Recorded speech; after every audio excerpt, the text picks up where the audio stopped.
So, Avengers Endgame is now finally out. We're going to be talking about the ending, so this is a massive spoiler warning for you guys. So, if you haven't watched it, click off right now. You will utterly love the film much more if you haven't been spoiled, because there's tons of stuff that you would not expect. So, click off right now if you haven't watched the film, but if you watch the film, thank you for clicking on. And this is going to be my Avengers Endgame ending explain video. So if you do go on to enjoy the video, please be sure to leave a like and a comment, and subscribe if you're new, so you don't miss any Marvel videos later this year. Alright, so as we head towards the end of the film, obviously we have the wrap up of a load of different stories, and just first off, I love this film. I think this is my favourite MCU film. I was truly emotionally moved. We'll talk about some of my reactions to the ending in specifics, but I cried like 5 times, and I never cry at Marvel films. I don't think I have the same emotional investment that a lot of people do. Like with Tony actually getting stabbed in Infinity War, I was like, yeah, I didn't really cry or anything. I know lots of people did with Spider-Man, you know, disintegrating at the end. I felt sorry for him, but I wasn't tearing up or anything. So I haven't had this impact before, but this film really hit me, and I absolutely loved it. Okay, so let's go on to the end of the film. So the Avengers are set up in like a temporary space by the lake after the headquarters got destroyed by Thanos and his army.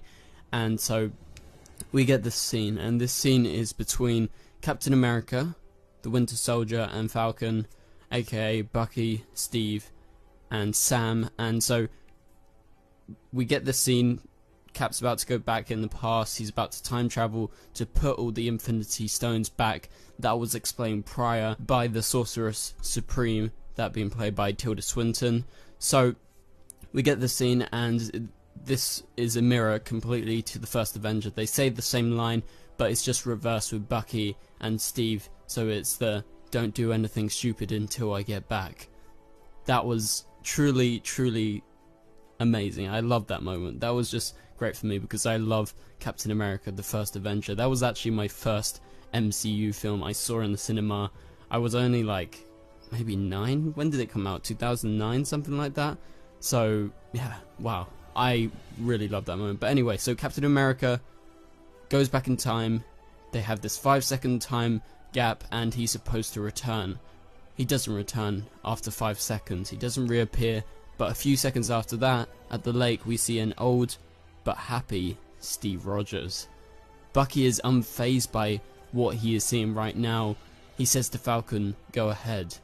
I have this feeling that Bucky was actually told everything that was going to happen. I think that he definitely talked to him. "I'm going to go back.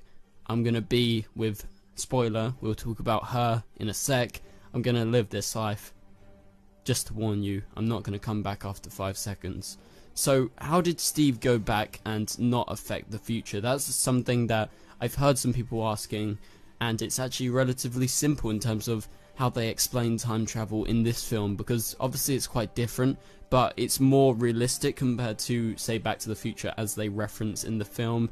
So going back and making changes doesn't affect everyone's present. The present we're seeing right now with Falcon and Winter Soldier, that won't be affected, because with Steve going back in time, with him putting back those gems, he could necessarily return to our time unaffected.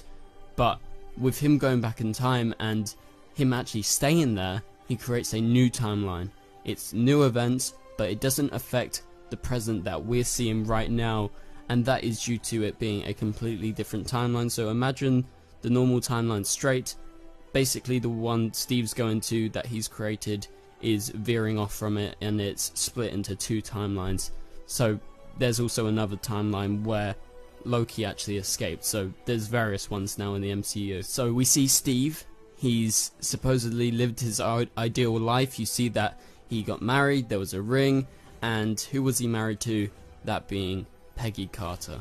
So Peggy died of natural causes a few films back, but without living with Steve throughout their, obviously, adulthood and then into their later years. So when we saw Peggy earlier in the film, that's a massive spoiler. So when he goes back in time, he sees a Peggy that's a little bit older, still working for S.H.I.E.L.D. at the time, and he realizes this could be his reality. And so I think the idea stuck in his mind throughout the end of the film. You know, with him about to die, I genuinely thought he was going to die by the hands of Thanos. He was being beaten to a pulp, and it was at that moment, I think it was probably relaying through his head, if I survive, we have the ability to time travel, to create a new timeline, to have this other version of my life. What would I do? And he successfully lived that life. So Steve passes on the Captain America mantle to Falcon. Perhaps, I think, like I mentioned earlier, Steve definitely told Bucky of everything that he was going to do before, because he was unfazed and it looked like he knew what was going on. And this leads into It's Been a Long, Long Time to actually play the classic 1945 song from Kitty Kalin. It's an all-time classic. It's just so peaceful and romantic. It's a beautiful song. So it begins to play with a tracking shot showcasing the surroundings. We see some older looking cars, some more vintage looking cars, so we're in our minds at that point sort of clicking on, and we are left wondering.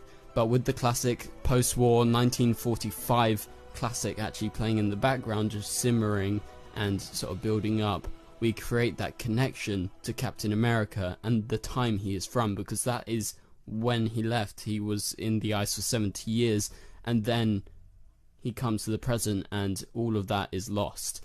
And so it's a sort of massive loop back to his first appearance in the MCU. And so we pan in through the garden, through the front garden, to a slow dancing Steve Rogers and Peggy Carter. The perfect end. It is beautiful, touching, and full of hope. Then we cut to black as It's Been a Long, Long Time continues to play. I was left in tears. That was such a brilliant end to the film. It truly was hopeful.